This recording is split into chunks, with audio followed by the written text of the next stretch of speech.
Hello. Welcome to the Chrysalis Professional Diploma in Psychotherapeutic Counselling Practice Level 5. Today, this lecture will be in relation to Component 5, Module 6, which is the component on abuse. Okay, so I am going to just share some slides with you now, and then we will make a start.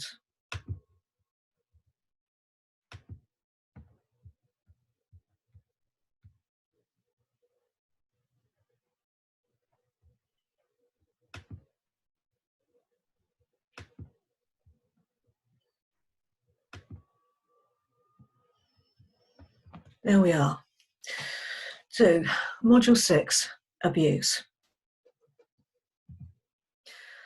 Okay, starting off now with standards that need to be met for this component by this module. As you can see, just one standard to be met here, which is Standard 1, understand the symptoms and types of abuse, and asking you to give a definition of abuse and briefly summarize and describe different types of abuse, discussing emotional, psychological, and physical manifestations of those experiencing abuse, giving consideration to the therapeutic relationship when supporting clients who have experienced or are experiencing abuse, and reflecting on ethical issues when working with clients. So first of all, let's define abuse. What do we mean by abuse?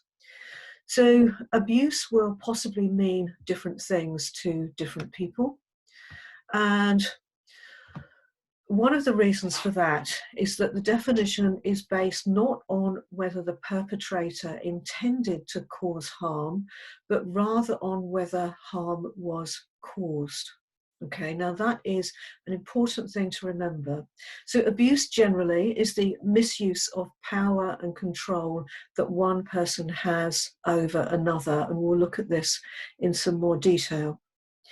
The impact of harm or risk of harm to the individual is where we define abuse. So it's how the person experiencing the actions or attitudes or words of another, it's how they've experienced that.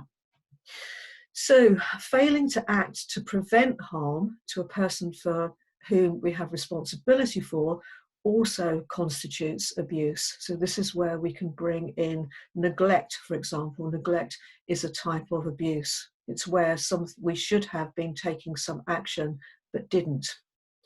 Now, abuse may be a single act. It may be an act that is repeated many times. It might be multiple different acts. It may be intentional or unintentional. It may be neglect. So abuse as a definition covers quite a wide area here. So identifying abuse. So first of all, let's recognize that all types of abuse will affect the victim or the person experiencing the abuse. So whether this manifests in low self-esteem or self-harming behaviours, for example, it is likely to have an effect. And we now know through research that there's quite a lot of strong links between sort of mental distress, emotional distress, different self-defeating behaviours, and an experience of abuse. And again, we'll look at this in a little bit more detail later on. So it's quite common for us to ignore or diminish the effects of abuse. That's something that we need to be very aware of when we are working with clients who may have experienced abuse or may be experiencing current abuse. As well as this, children may not realise that abuse is wrong, as they have nothing to compare their experiences to. And if we think about the nature of learning from our environment when we're very young, we recognise that what our current environment is when we're very young is, if you like, it's a representation of the world. It's like what's happening to me is what happens. Okay. So we also know that individuals can find themselves in abusive patterns, moving from one abusive relationship to another, and that's something that is very often, a possibility to explore within a counselling relationship. And abusers exploit a position of trust very often, and that's a key point when identifying abuse as well. In a moment, we'll look at what we mean by that position of trust. And victims can often be in a position of isolation or of threat. Okay, or indeed they can certainly be in a position where they have limited or no power or no autonomy, so no control over their own lives to a large extent. So identifying abuse, well, where does abuse occur? So let's just remember what we've just been talking about in terms of positions of trust. Okay, so abuse, it occurs in the home. It occurs in residential homes. It occurs in hospitals and care homes. It occurs in the houses of friends and family. It occurs in schools. It occurs in therapy or in treatment rooms. So let's just take a look at the general pattern there. So, it tends to occur in certain situations where there can be an abuse of power. So, not a public arena most of the time, although of course, abuse in public certainly does happen. But a lot of the time it's either in a relatively closed environment, or it's in a private environment, or it's in some kind of confidential environment. And, so it's existing in an environment where people may be vulnerable, or in an environment where people actually should feel safe. And that's an important thing to recognize about abuse, is that it very often happens in places where we should be and feel safe. Residential homes, hospitals, care homes, schools, our own home, homes of friends or family. And this final one, in therapy or treatment rooms, because remember that, abuse is what is being experienced by the person, by the individual. So, okay, so who might be an abuser?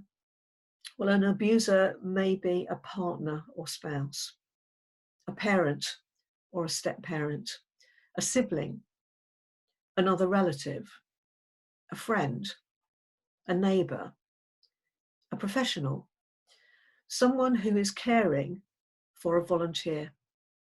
Sorry, someone the person is caring for, excuse me. A volunteer or a care worker, a stranger. So yes, in fact, what we're saying here is anybody could be an abuser. But notice that stranger is just only one of those categories, and that most abuse is actually carried out by somebody the victim knows well. So, or at least somebody that the victim should be able to place trust in, or has been asked to place trust in, or has to place trust in. So, that's an important dynamic that is happening there. And the idea of stranger danger, it is often something that is, it's more of a myth. The vast majority of people who experience abuse are experiencing abuse from somebody they know, and very often somebody that they know very well. So let's actually look at different types of abuse here. And we will notice as we go through these different categories that there are indeed a lot of crossovers here as well, okay? And a lot of people experience different types of abuse. So physical abuse we might define as the use of force, which results in pain or injury, or a change in a person's natural physical state. So there's something physical happening here, okay? So this might be restraining, it might be hitting, it might be pushing, shaking, kicking, biting, okay? So, physical abuse, slapping, punching, okay, and, likely to result in a pain or an injury or in a person's natural physical state. So emotional abuse very often comes alongside other forms of abuse and may be present on its own, of course. And emotional abuse takes many forms. It takes many forms, okay, and it's often present in relationships along with other forms of abuse. So emotional abuse can be intimidation, it can be humiliation. It could be the threat of physical violence, for example. So, well, I don't actually have to physically abuse you, but, by my anger, by my punching doors or by my violence towards other people, I'm intimidating you so that you know what I am capable of, if you like. It can be humiliation, so humiliating people in public, putting people down, saying awful things to people. So just really sort of really trying to destroy somebody's sense of self-worth, their self-esteem, their confidence, raising their anxiety level, placing excessive demands on somebody, and perhaps demands on somebody who actually is not capable of meeting those demands. So, expecting a young child to understand a complex set of rules, expecting an elderly person to be able to care for themselves in ways that clearly they are not capable of doing so, expecting a partner to be there to meet an every need. So ignoring somebody, ignoring somebody when they have something important to say, when they want to, when they need to speak about something, when they need to ask about something, placing, preferring one sibling over another sibling, for example. Coercion, so persuading, coercing somebody into doing something that they otherwise wouldn't do, they wouldn't want to do, it goes against their values, they're feeling forced into something. Isolation, so the subtle or otherwise messages that people are better without their friends, without their family, sort of picking arguments with friends and family so that people drift away. So just persuading the person that their friends are against them, they're not friends really, and isolation can lead to much more abuse, of course, because now the person has less help, less understanding around them, and and less of people actually questioning what's happening. So sexual abuse, there are many different types of abuse involving a sexual act without consent. Okay, so from the very strongest and most harmful of rape, of penetration with sexual organ, or with hands, with fingers, with another object, indecent exposure, sexual harassment, okay, and clearly sexual abuse can happen for adults, but also for children as well, and any type of sexual act without consent. And we need to remember as well that for somebody to give consent, they need to be able to give consent. Children cannot give consent. Certain adults cannot give consent, and adults who are intoxicated or inebriated cannot give consent either. People who are asleep cannot give consent. So environmental abuse is involved with neglect or acts of omission. Okay, so failure to provide for medical, social, educational needs. It's withholding necessities. It's deciding that we can leave the house and somebody doesn't need the heating on while we're out. It's deciding that that person doesn't need food or water when they're asking for it. It's actually not thinking or considering the other person. it is, it is the child who is, unwashed, not dressed well, not fed well, doesn't have the comfort of a comfortable home environment. It's not giving people medicines that they need. Okay, and it's keeping children away from school. It's a failure to provide. Okay, and one of the factors in environmental abuse is that sometimes the abuser is not actually capable of taking care of somebody else. So, for example, a very elderly couple, may not be able to take care of themselves, but may not also be able to take care of each other. So, one partner is failing to notice, for example, that somebody needs medical care, social care, feeding, clothing, and so on, and is not able to provide that. So financial abuse is the use of a person's property, assets, income, or resources without their informed consent. So this could be theft, it could be fraud, it could be exploitation. It is, it's coercion of,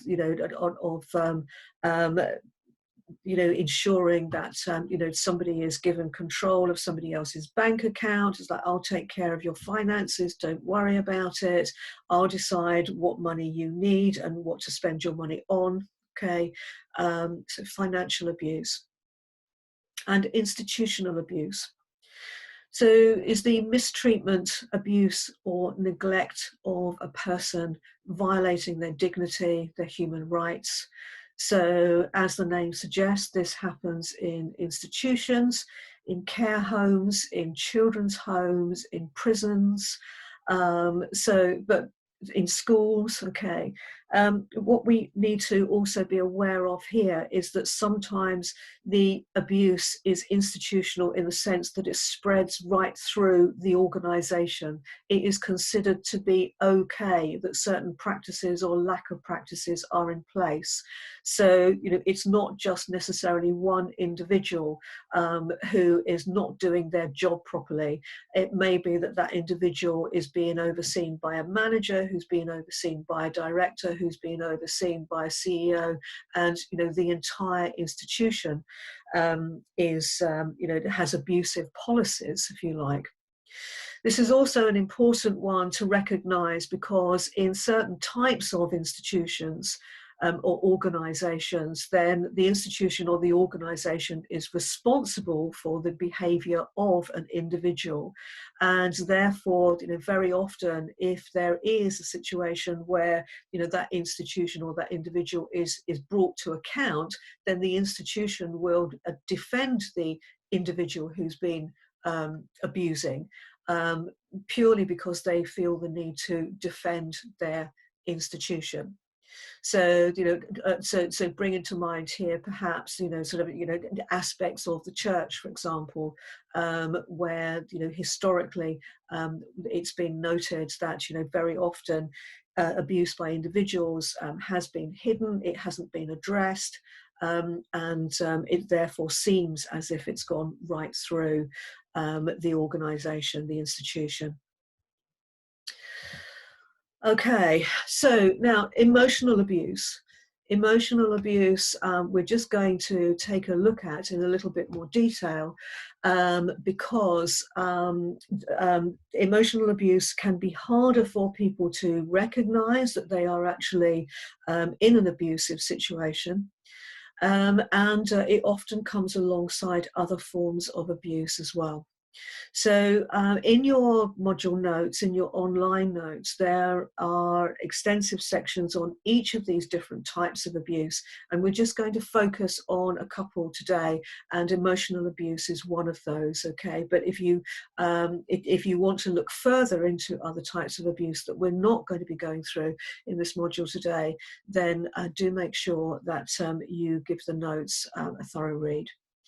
So emotional abuse, a destabilizing and manipulating of a person so that their self-worth, self-efficacy and autonomy is so lowered that this serves to make clear decisions challenging or impossible and diminishes external resources. It is often subtle and difficult to recognize or identify. Now, it often also kind of exists on a scale, and that's important to recognize that, we can look at a list like this and recognize that perhaps we and perhaps everybody we know at some point has been mean to somebody, or has said something out of turn, or has put somebody down, or has got very stressed and shouted at somebody and so on. Obviously we would need to, we would need to question that and question our behavior and consider that, but at the same time to recognize, okay, well, emotional abuse is often constant, and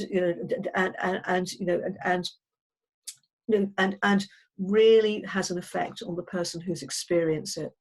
So coercion, so persuading somebody, ensuring that somebody does what we decide they should do, placing excessive or inappropriate demands that are not conducive to the relationship, the ability, or the age of the abused person, persistently ignoring or refusing to hear the needs of others, loving one child and excluding the others, constant and persistent, trivial and unjustified criticism, verbally humiliating a person in private or in company, repeated sarcasm and criticism of a person's interests, ideas, or beliefs, name-calling and aggressive tones of voice, laughing at a person or making fun of them inappropriately, leaving unpleasant or abusive messages for a person, repeatedly accusing a person of an act that they have not done, isolating a person by withholding their money, their keys, their transport, their clothing, persistent checking up on where a person is and who they are with, not allowing a person to go anywhere on their own, threatening violence to the person or to their pets, their children, family, or friends. And the list goes on. Okay. So the list goes on. There are many examples that together sort of, fit a pattern of emotional abuse. And, the person who is being emotionally abusive may not actually realize or recognize that they are doing that. Constant and persistent, trivial and unjustified criticism, for example, verbally humiliating a person in private, not allowing a person to go anywhere on their own.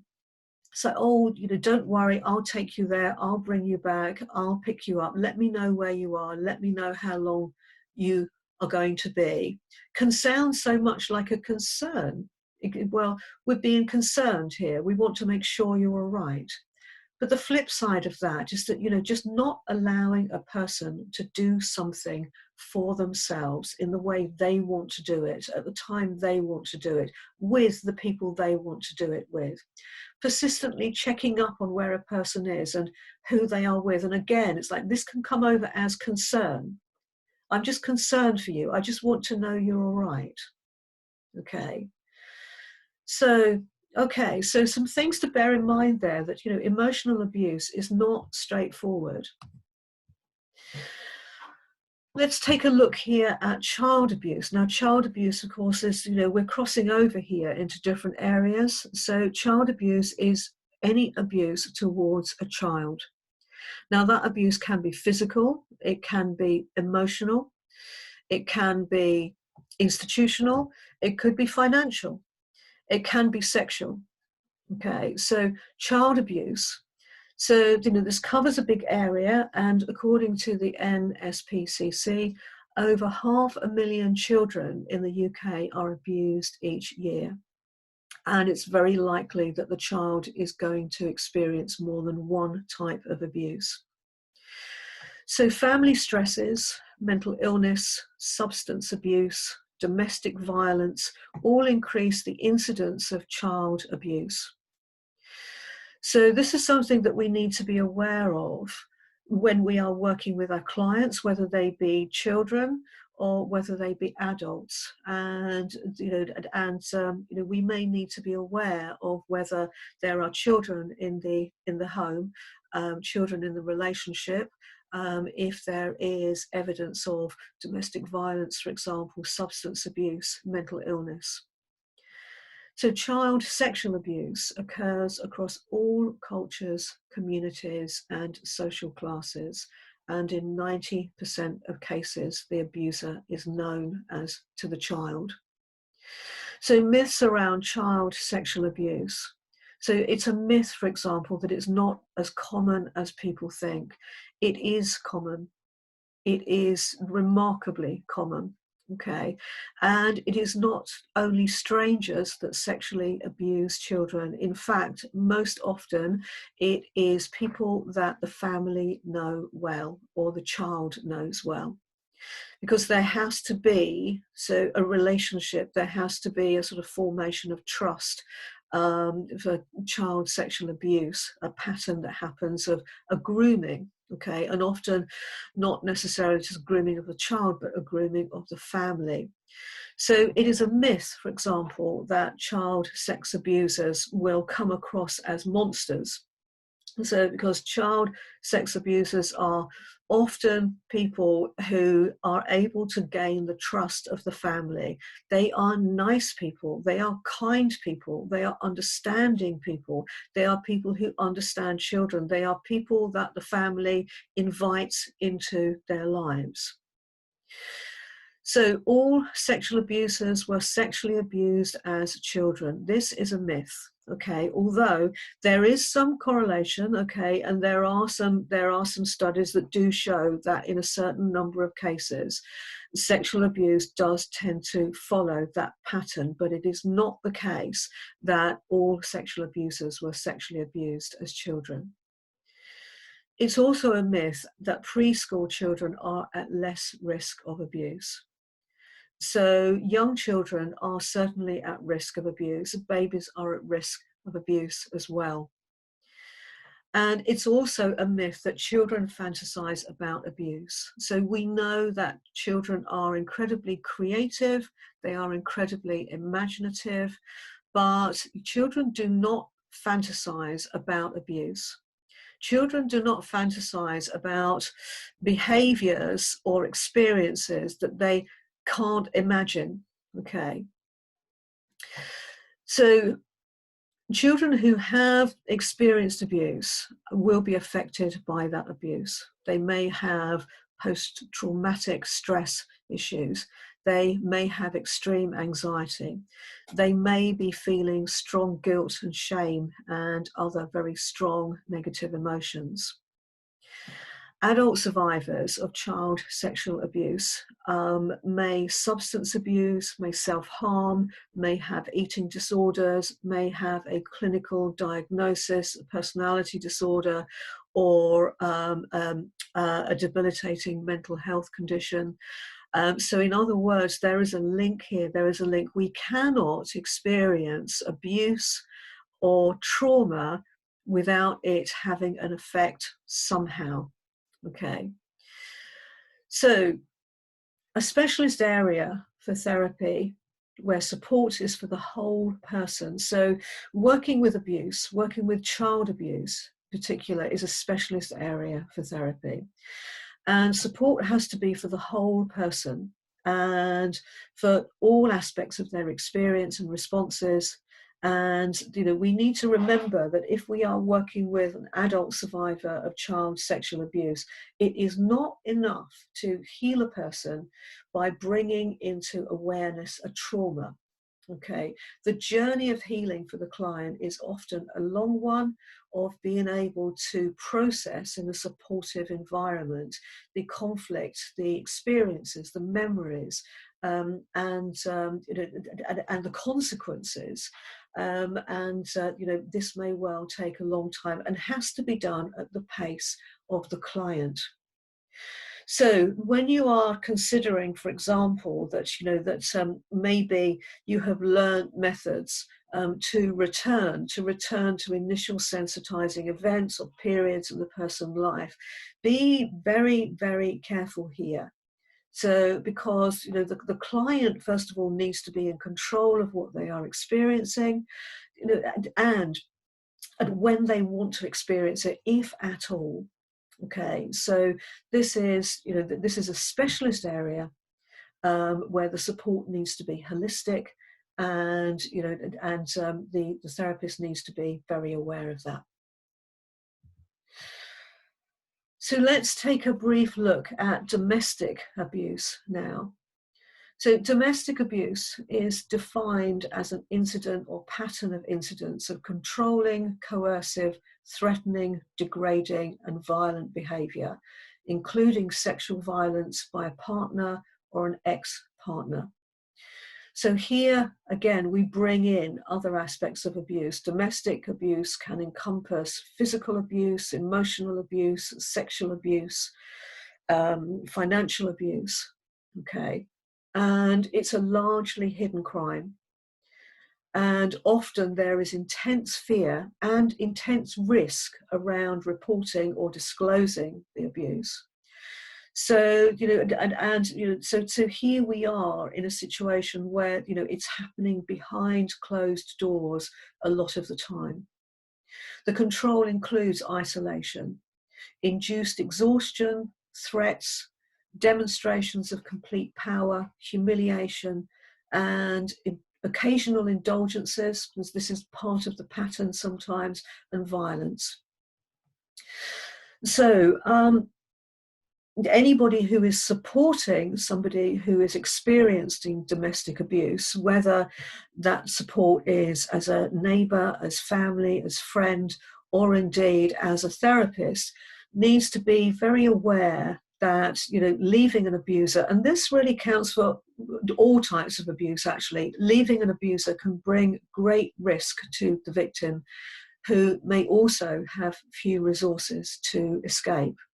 So we need to remember that, because over weeks, months, years of isolation, threats, demonstrations of complete power, controlling behaviour, then the person who is experiencing the abuse may have very few resources, may not have friends to go to, may not have a safe place to go to, may not have any money, may not have access to a bank account, may not even have door keys, may not be able to spend enough time actually gathering possessions together, may not have a passport, may not have any documents because those may all have been destroyed. Okay, so may be in an extremely vulnerable position, and maybe in a vulnerable position of not being able to make clear choices or decisions because of of emotional abuse that has been happening over time, where confidence, competence, and self-efficacy has been completely destroyed. So therapists, we must be fully aware of the needs of a victim, and of both their safety and the safety of those around the victim, including the safety of the therapist. So notice that we're using the word victim here. So some people disagree with the use of the word victim in terms of any type of abuse, prefer to use the word survivor. Okay. However, we use the word victim because some people, first of all, would not want to describe themselves as a survivor. They may be very much within the situation at the moment. Some people, of course, do not actually survive abuse, very sadly. And victim is the term that the legal profession and the police use. Okay, so we're using this term for that reason. However, whenever you are working with a client, then we would strongly suggest that you use the terminology that they want to use. So ask them, how do you see yourself, and how would you like to, how would you like us to discuss what's been happening for you? So therapists must be fully aware of the needs of a victim and of both their safety and the safety of those around the victim, including the therapist. And, you know, here we are back to one of those client-centered principles that ultimately, you know, the client will know best what they need to do. It may seem to be very simple to people around the victim. It's like, well, just pack your bag and leave.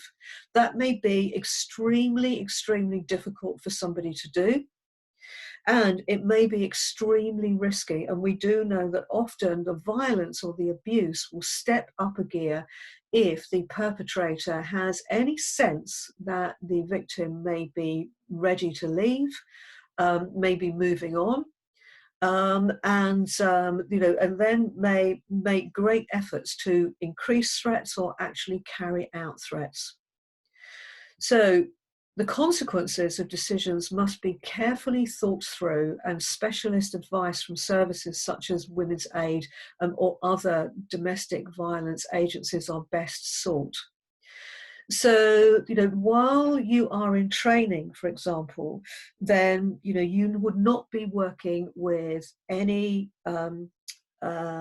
volunteer who is experiencing abuse, because it would not be appropriate for you to be supporting that volunteer. So you don't have the resources and you don't currently have the skills, because resources for people experiencing abuse spread outside of counselling as well.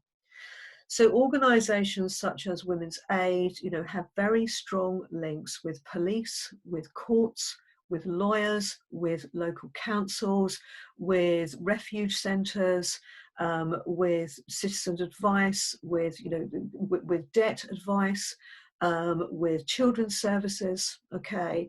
And it says, you know, this multi-agency approach, you know, might be very important, you know, as well as, you know, as well as medical support.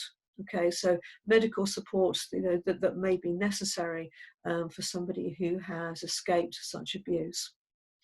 So, you know, we have to ask ourselves very carefully, you know, whether we are the therapist who can best support. And of course, if we're not the therapist who can best support, then, you know, we need to then think, well, you know, what am I doing? Am I actually adding to the abuse of somebody who could be getting support, better support elsewhere? And I am, in a way, preventing them from getting that better support by supporting them. So, because let's look at, you know, domestic abuse. 2 women in the UK are killed every week in a domestic abuse incident. And domestic abuse is 8% of total crime. Okay, now that is a huge percentage when we just take a moment to think about what total crime is.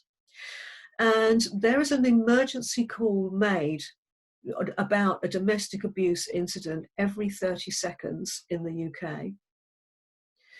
So of people who are brought to court, 92% of defendants are men.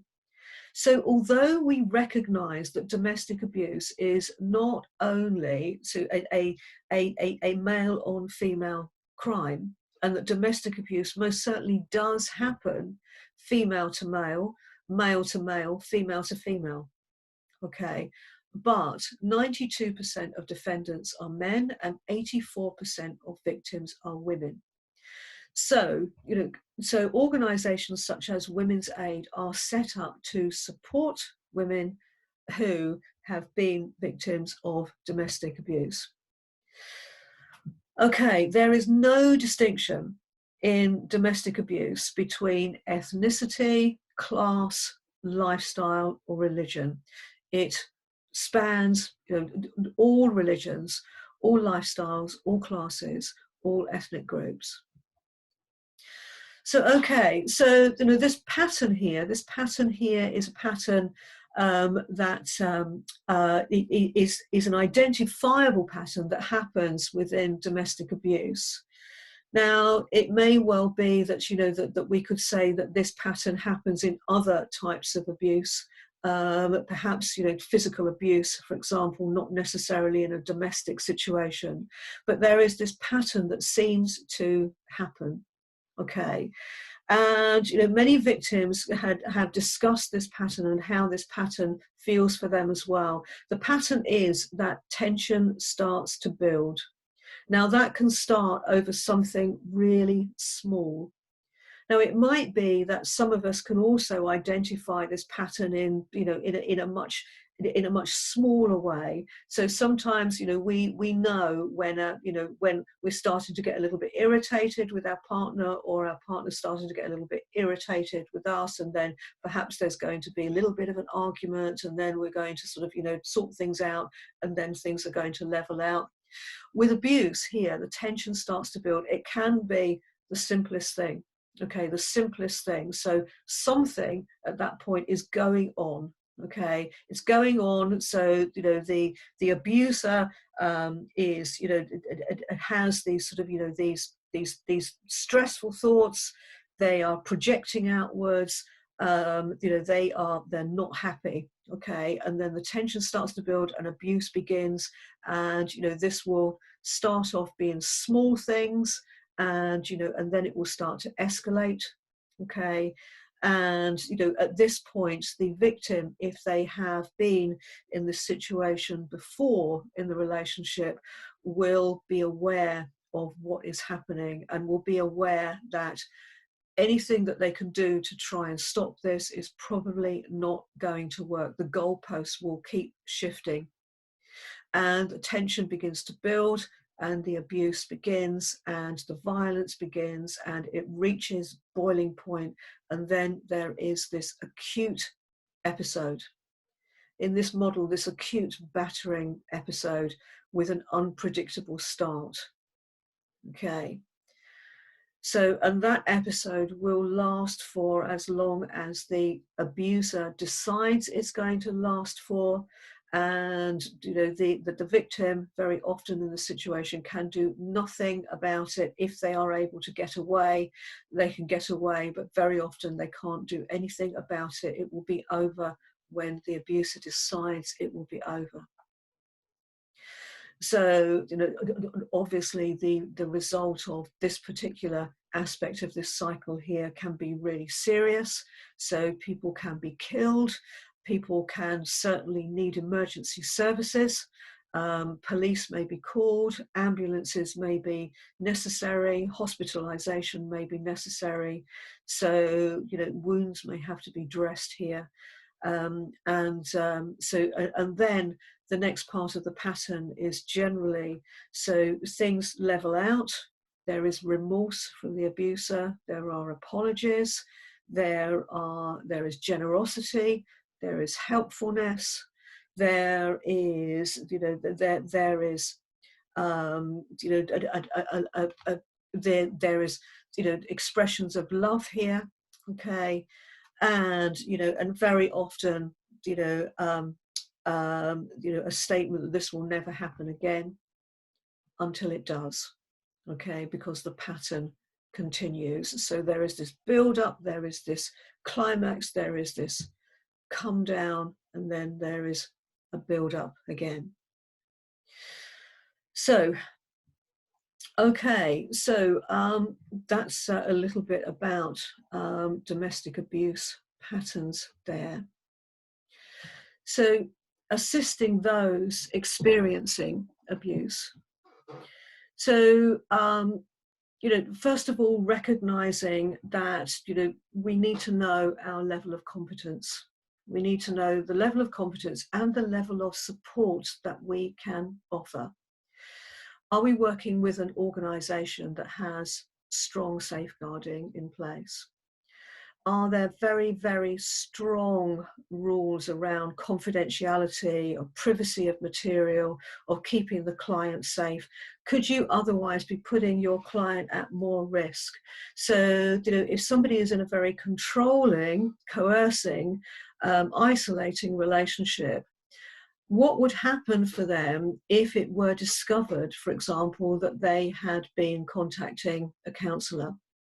And how would it be if that discovery was made because you had called and left a message for somebody, or you had called or emailed, not realizing that this person's emails are read by somebody else? Okay, so would you be putting the client at more risk? Would you be putting the client at more risk by not being able to direct them towards the resources that they need? So, if the client phones you and says, I need to get out, I need to escape now, what could you do? What could you actually do? So you need to understand the level of competence and support that you can offer as a therapist. So you need to understand the level of support that you can offer as an individual therapist as well. And many people who who are ready to talk through their experiences of abuse, very often might elect for group therapy with a trained facilitator, because group therapy can feel more supportive in terms of sharing an experience, of knowing that their experience is not unique to them, knowing that they are not in a I'm okay, you're not okay position with the counsellor, for example, where they're thinking that that there can be a lot of guilt and shame around the experience of abuse, and and being expected to talk to somebody who the client hopes is understanding, but is making a judgment that actually, well, this therapist doesn't really know what I'm talking about. They've never experienced this. They've never had to experience this. And they're not telling me of all their shameful, debilitating, painful experiences, and I'm expected to tell them. So group therapy, where there can be that shared experience, and where one person disclosing their feelings and their experiences can help other people to disclose, may certainly be best for some. So that's something to bear in mind. We need to remember that being abused is not a mental illness in itself. So being abused does not require treatment, okay? So clients are in a difficult environmental situation. They have been harmed. They need support. They need a safe space, okay? They need a safe space to work through their feelings. They do not require treatment, okay? But having said that, we do know that correlations exist between the experience of abuse and anxiety, panic disorder, depression, borderline personality disorder, psychoses, self-harming eating disorders, addictions. Okay. However, it would be an error to state that all individuals so diagnosed have been abused, but there are very strong correlations here in many circumstances. Okay. So it may well be that a client coming to therapy may be coming to therapy because they are experiencing anxiety or depression, or self-harming, or have an eating issue. Okay, and that underlying that is a history of abuse, or indeed current abuse, that is certainly having an effect on their self-defeating behaviours, and how they're able to function. So it's a complicated relationship, okay? And and helping the client will will be a sort of not just necessarily a multi-agency, but a multi-directional approach. So helping the client to process their experience will be a significant aspect of therapy. And perhaps it's best to say a broad-based integrative approach, mainly person-centered, but possibly using CBT and some specific models, such as a Karpman triangle and Gestalt work, may be appropriate. So, but we can perhaps here see the importance of of being client-led. So the pluralistic model, remember, sort of can bring in sort of various aspects of lots of different approaches. And and is very big on asking the client, it's like, well, what do you believe is working best for you? What would you like to do more of? What would you like to do less of? How are we doing? It's actually dialoguing with the client about, what they feel is working for them. And, we can understand how important it is as well. The relationship dynamic here in assisting those who are experiencing or have experienced abuse perhaps is incredibly important. Incredibly important because, first of all, the client's trust may have totally been broken. But secondly, we do not want to see, the patterns of abuse playing out within the therapeutic relationship either. So, remember, those processes of transference, countertransference, projective identification, and so on. So, we have to be very aware of, whether we are, whether in any way an abusive relationship is being recreated in the therapy room. And, if we are deciding that this approach will be best for the client without getting their agreement because, hey, we haven't got their agreement, and then the client is finding that, emotionally very challenging or something that they're not ready to face, then, are we then bringing aspects of being abusive into the therapeutic relationship? And, personally, I like to think that actually the employment of the core conditions is on the polar opposite to an abusive relationship. So a warm, empathic and supportive relationship in the therapeutic environment is absolutely essential.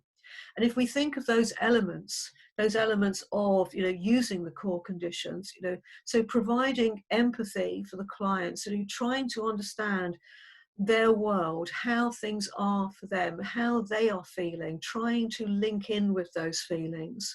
So being open and honest, being congruent, so, wanting to support the client, checking in with them, discussing the therapeutic relationship, asking them what's working, what could be better, what's not working for them, asking them what they would like to do.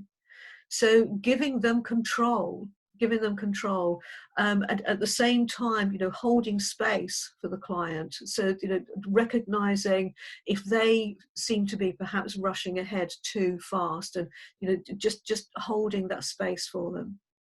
Unconditional positive regard, of course, incredibly important here. Valuing our client, whatever their experiences have been, whatever they have been through, whatever they are talking to you about, we are valuing them as a person, and and holding respect, huge respect for them being where they are now, and and how they are bringing themselves forward from this. So, okay, so another aspect that perhaps we just need to keep in mind when assisting those experiencing abuse is reporting abuse. So reporting abuse is a complex business. It's a grey area. So, it links into, our ethical code of, holding total confidentiality, except if client is at risk of harm to self or others.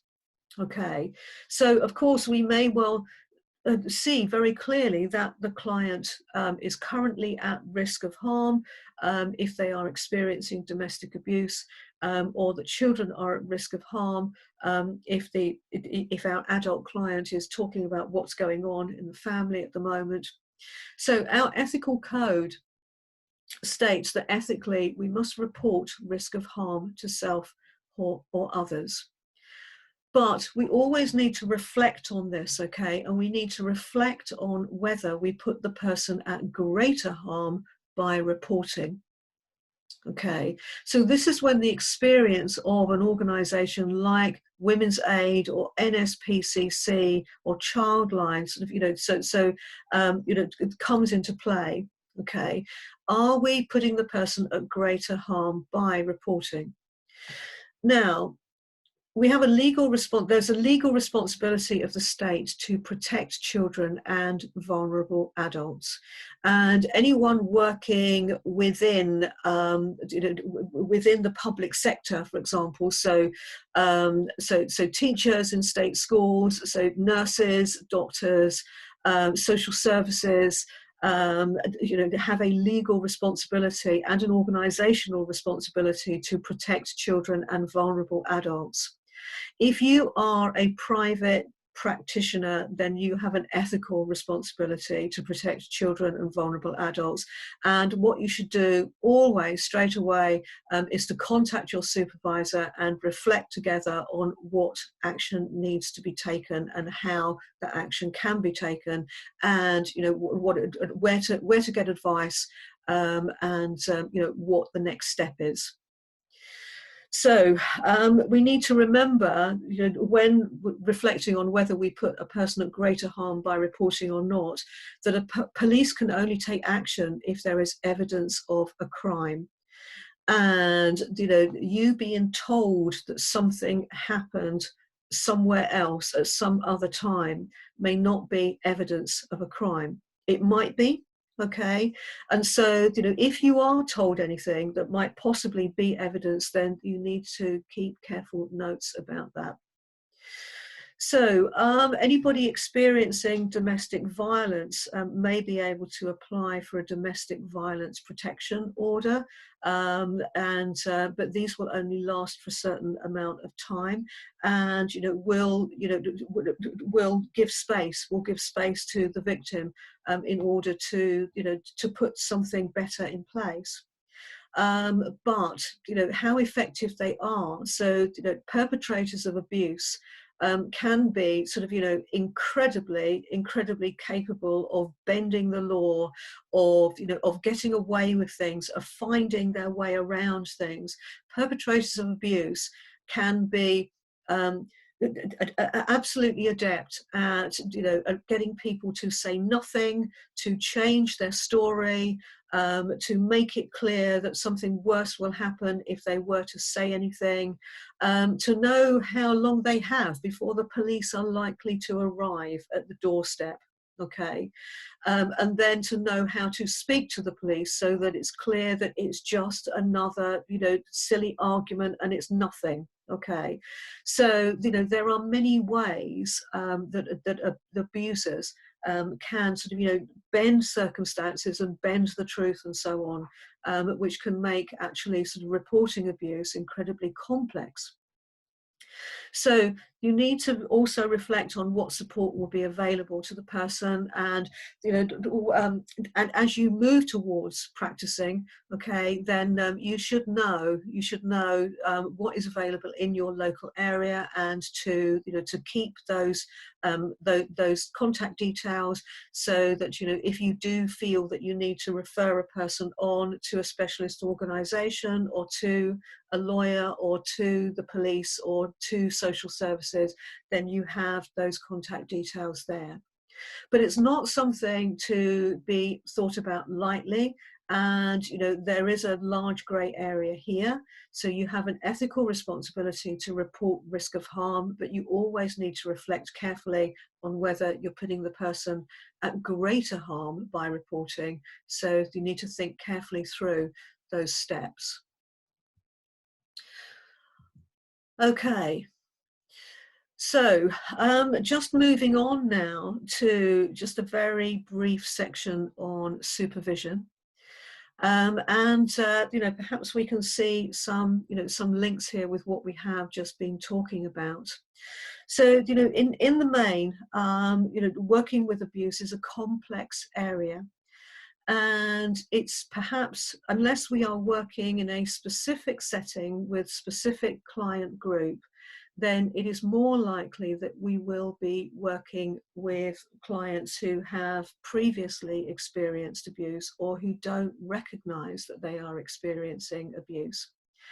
And for clients who have previously experienced abuse, then it may well be that we are assisting them to overcome their feelings, and their memories and so on, and their self-defeating behaviours around that actual experience.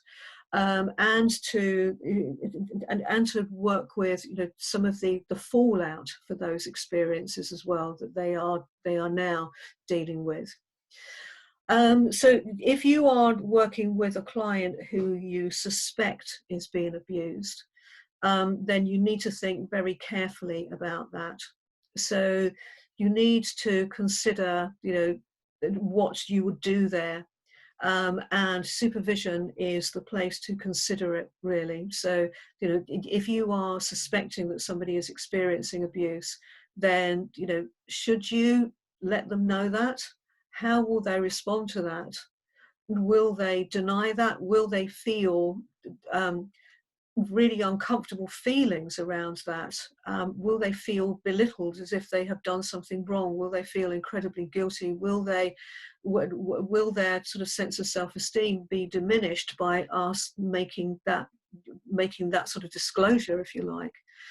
So, this is something that we would take to supervision and discuss it with our more experienced, more qualified colleague.